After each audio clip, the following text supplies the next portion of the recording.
Hello, welcome to Paul's Take, and this is my take on why we're going to Mars. Why are we going to Mars? Well, we know we're going to Mars because it's there. We have to check it out, right? But why is Elon Musk so determined to build a city there? I mean, he's planning on sending 1 million people to Mars within the next, 10 years, 15 years, something like that. In a really short amount of time. It's like he's really trying to get over there and like populate that world, that planet Mars so badly. But why? Why? What's wrong with Earth? Earth is great. It's been here for a long time. It's got plants, it's got trees, it's got the ocean, it's got television, it's got movies. You could actually go outside in a t-shirt. You got the breeze, it's nice. So what's the urgency? Is there a meteor coming to Earth? Is there something, an imminent plague that they know about? It's going to wipe us out? And he says supposedly he wants us to be a multi-planet species and also have like a backup place. Well, if you had a backup place, you couldn't save everybody. Basically, the people that were on Mars would be saved, unless you're like him, of course, and saw something coming.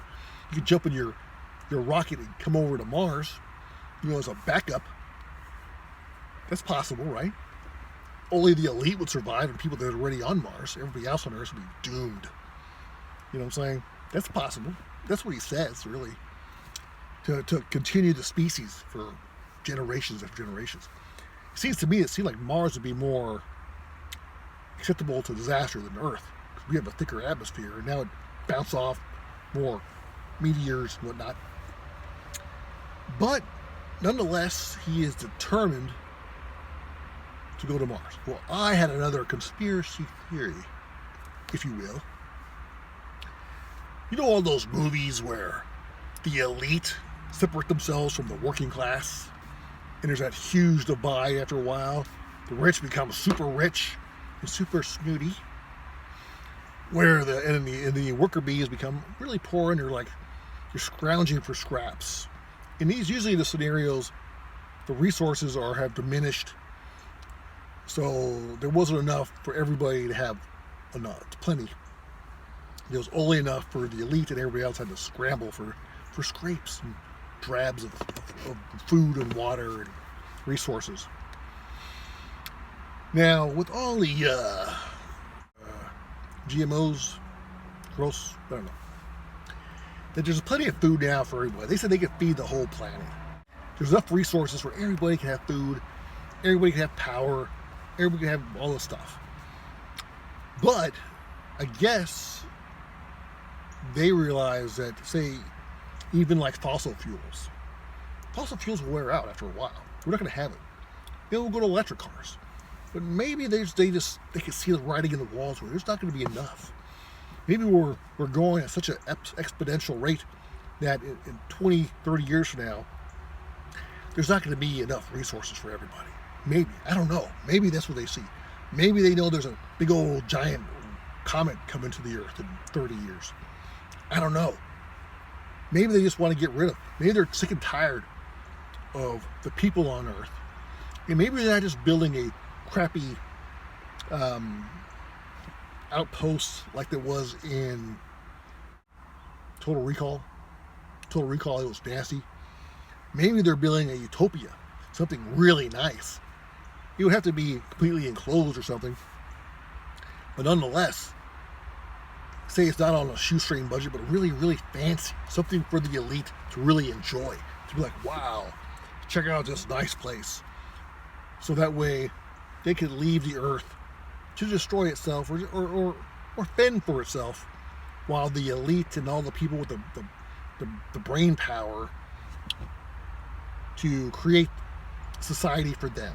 They can use their supercomputers, their AI, robots, and everything else. They won't need worker bees in the future.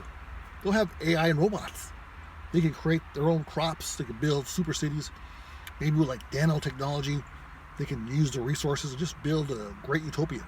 And then, if they have all the intellectuals there, they can control the population growth and keep it at a certain level. And if the people are being an a-hole, they just banish them back to Earth, where they can just live among the crazy people.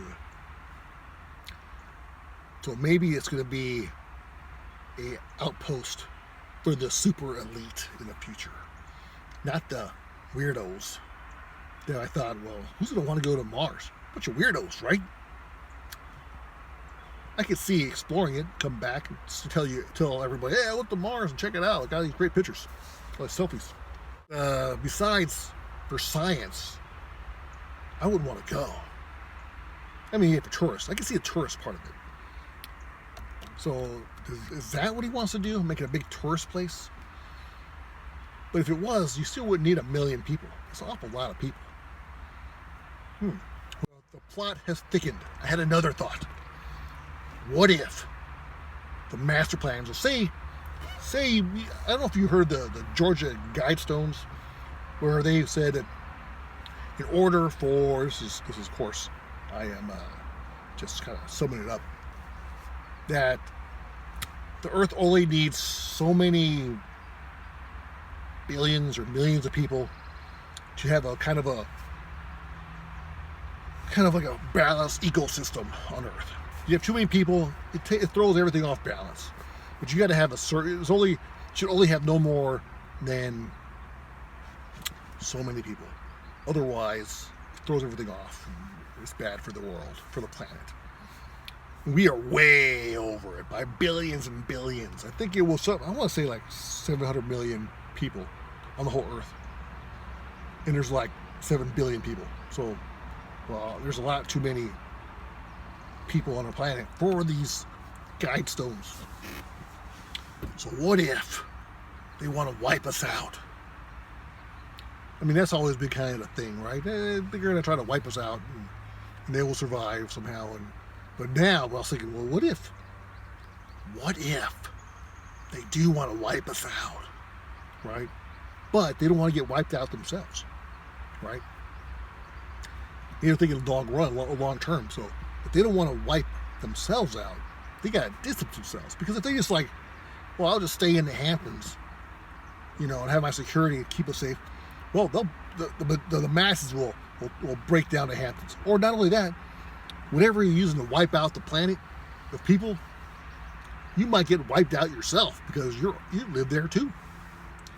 You can live underground, but nonetheless, there's too close quarters, too proximity to the masses. They might get you. Or like if there's a plague still might get you because you're still somehow getting the air or whatever. You're not going to be 100% safe. But what if you were on Mars with all your million best friends? You're the greatest minds and the geniuses and the engineers and the poets and everything, all the people that will make a society awesome. Or you just kept the smartest and the most valuable people in their minds, of course, not mine. You set them to Mars, and then you unleash the plague to wipe out the Earth. And it wipes out everybody, or just mostly everybody. And then, after the plague has diminished, wiped out everybody's dead, you come back down with your 1 million people, and now you have the Earth to yourselves, to the numbers that you want it to be. And you create your utopia with all now. It's like there's only a few million people in the whole planet. Now you get a bunch of resources, you get all the good properties, you have no traffic. It's kumbaya from then on. And then you just have your own little world government, your world, you control everything because there's nobody there. Just a few that went to Mars, the elitist. And now you have your elite planet that are all singing kumbaya because all the knuckleheads are gone. That could be it.